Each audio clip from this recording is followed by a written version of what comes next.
I thank you very much to all the media members that have shown up for this announcement. I'm joined here by our Congressman, our friend, Congressman and Chairman Richie Neal, and my DPW Director Chris Signoli. And this is to announce, and the Congressman will elaborate on it, again, the Bipartisan Infrastructure Program from the federal level. The state of Massachusetts is going to receive about $1.1 billion for the next 5 years. And Chairman Neal was very instrumental in crafting this bill with the Biden administration. Again, it was bipartisan. Infrastructure, many a times, is forgotten about. And it's usually dealt with after the fact that something negative has happened. I've always said, once a mayor, always the heart of the mayor. And Richie knows that and knows what cities and towns need for infrastructure work, bridge work, you name it. So I'm hopeful that we can continue to have some more bipartisan legislation.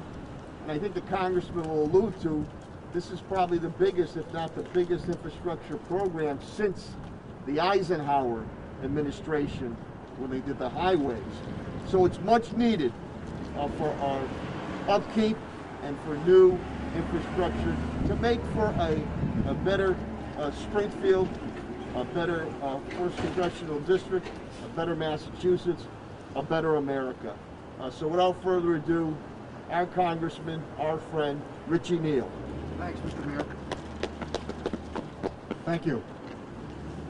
This legislation, which I want to give Joe Biden credit for, because recall that those of you who have followed the annual Chamber of Commerce luncheons for decades with me, I have spoken about the need to do infrastructure, which at one time was the easiest legislation to pass in Washington. But like so much else, it's been mired in the polarization of the national conversation. The mayor alluded to the idea that in 1956, Dwight Eisenhower proposed the Interstate Highway Program. But the success of that initiative also highlighted something else that's essential, and that is bipartisanship. Lyndon Johnson was the majority leader in the United States Senate. Sam Rayburn was the Speaker of the House. And the two colluded with President Eisenhower to offer the Interstate Highway Initiative. If you travel across Route 57, one of the things you're always caught by is that in one of the few locations, or in Vermont, for example, if you're traveling on 91, you will see the Eisenhower Interstate Highway System, properly acknowledging the role of the 34th president. What I think is important about this initiative on national infrastructure is it's about $1.2 trillion over a decade. However, it does not become a substitute for the normal expenditure of public investment in infrastructure along the way. So that means the usual allocations for infrastructure will take place. So let me give you what I think is a course correction, even as we talk about the separate issue of Build Back Better, which we will get done. Build Back Better is proposed at $1.2 trillion. That is 1 year of the annual appropriations process for domestic spending. 1 year, which President Biden is proposing to expend, again, over a 10-year period of time.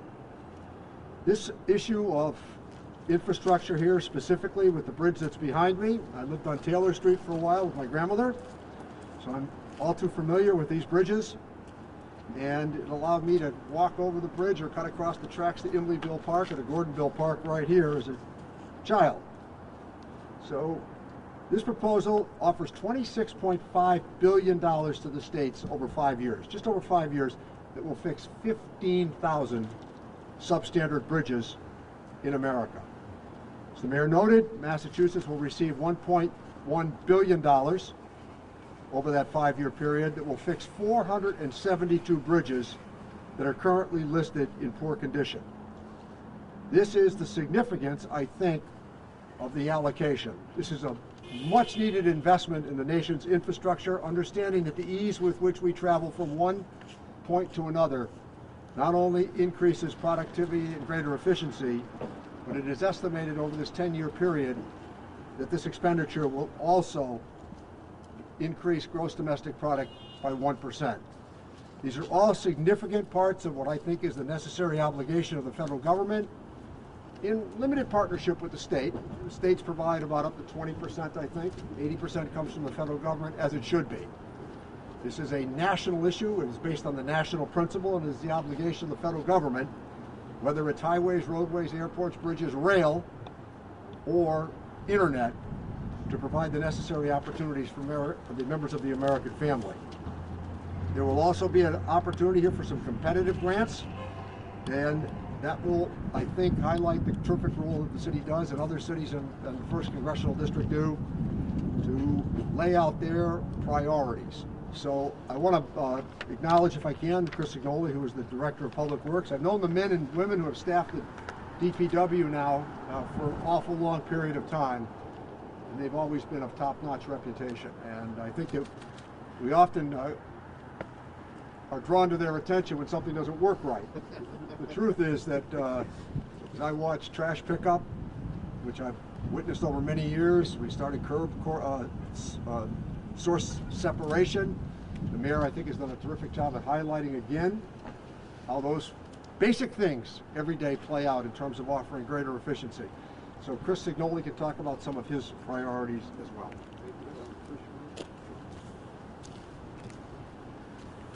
Get this off. Thank you. Good morning. Over the last few weeks, Mayor and I actually had a meeting with Mass DOT about 2-3 weeks ago to discuss this and how the money would be trickling down to the city of Springfield. And really what the discussion was is the state's commitment. As the Congressman mentioned, the money comes to the state, then to us, but their commitment to the city of Springfield. Last week with Mass DOT, we had kickoff meetings for a number of projects that are going to be happening in the city. Redoing the Rotary, Liberty Armory, a number of bridges, including the 2 railroad bridges behind us here. And just for everybody's purpose, on February 1st, there will be a public hearing on the design of those bridges that we've already put notice out on. Over the next week or two, the DPW will be putting together a map around the city of all the projects that we've been discussing with the state over the last few weeks that are starting in the city of Springfield from a design process in conjunction between the DPW and the state. There's probably going to be about 15, and we're talking investments of probably $200 million when you get done with everything that's going to be done in the city of Springfield over the next 4, 5, 6 years with the construction. Significant bridge projects, significant intersection projects, significant road projects. So obviously I have work to do in the next few years with the mayor and working with Mass DOT, and obviously the money that is coming from the federal government through the congressman. So we thank the state for that and definitely thank the congressman for all of his help. Thank you. Questions? Chris, could you just describe for us what is the concerns with these bridges, these railroad bridges? These 2 railroad bridges are, if I remember correctly, they're over 100 years old. Structurally, they are not holding up. They will be completely replaced. For the area around here, traffic it will be a little difficult, obviously, and that's one of the projects we're working on.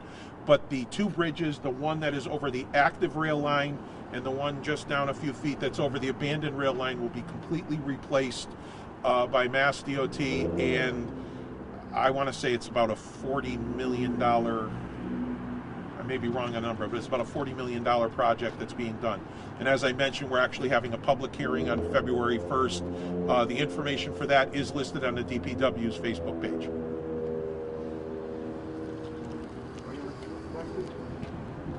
Mr. Chairman, in a press release last week announcing this funding, several of your colleagues pointed to the replacement of the Cape Cod Canal bridges as a sort of use for this funding. Was that something that you'd support? Oh, for sure.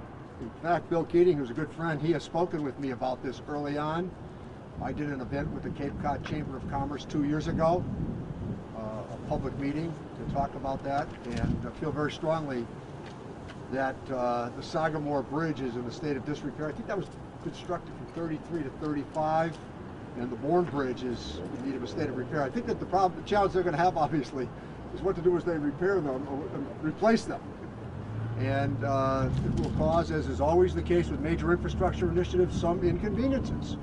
But I do support those, and I also am mindful of the fact that, and I'm going to remind everybody again, that part of my push for East-West Rail has been based upon what I believe was the cost overruns as they related to the Big Dig. So the Big Dig was $16 billion in principal and $6 billion in interest, $22 billion. But there's also another reality for those of us in central and western Massachusetts, and I think you could argue in southeastern Massachusetts and Cape Cod as well, and that is a lot of worthwhile initiatives were postponed. So it has been clear to me that Steve Lynch and Seth Moulton, who are members of the Infrastructure Committee, which will authorize many of these big initiatives. Remember, there's a difference between authorizing and appropriating, but they're in the cockpit, along with Jake Auchincloss. 3 members from Massachusetts are on the Infrastructure Committee. So I think that we're well positioned, and they have supported my suggestion about East-West Rail. They see that as a priority, and Steve Lynch from South Boston has acknowledged clearly that he thinks, because of what happened with the Big Dig, that priority ought to be given to East-West transportation. And I've also, by the way, another issue here, that the governor's been really good to work with on this, but I've also pointed out to him, sitting in traffic at the Sturbridge exit in the summer, east-west, west-east, it's now become unbelievable as to what's happened. And I think that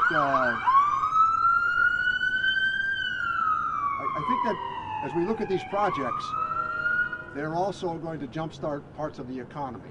And I think that these are all worthwhile investments because they've been postponed for a long, long period of time. Time to get on with it. Please.